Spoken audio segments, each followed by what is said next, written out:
મારા બાબાની બેબી છે ને કાલે 10 કોલેજમાં ફરી અને સિમેન્ટની પરીક્ષા આપી, એને ડિક્ટેશન આવ્યું છે અને બધા કોલેજમાં ફરી તો કે શું કહેવાય પૂરું થઈ ગયું કે છે, એડમિશન જ નથી કે છે.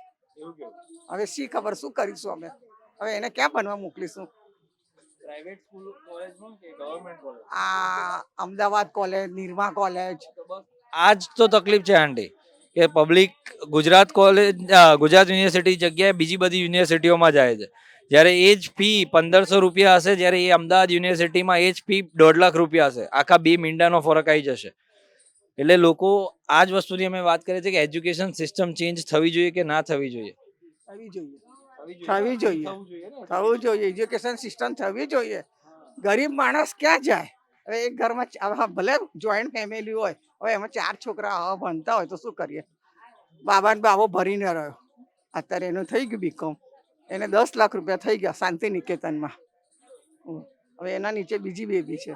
હવે એ બિચારી કાલે આખો દિવસ 10 કોલેજમાં ફરી, પણ એને આવો જ જવાબ મળ્યો કે ભરાઈ ગયું. ભરાઈ જતું હશે?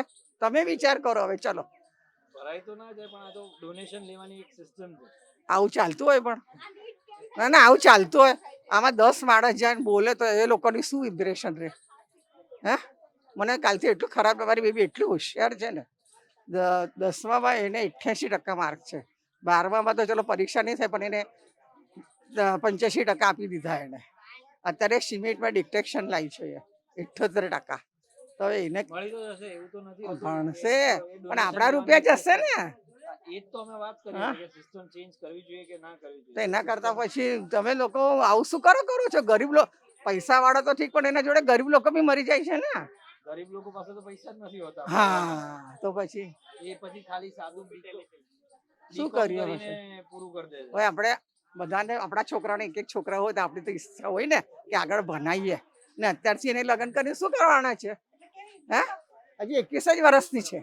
આગળ મારી ઈચ્છા બહુ છે કે એને ભણાવીને એના ખમતર એને કરવાની છે.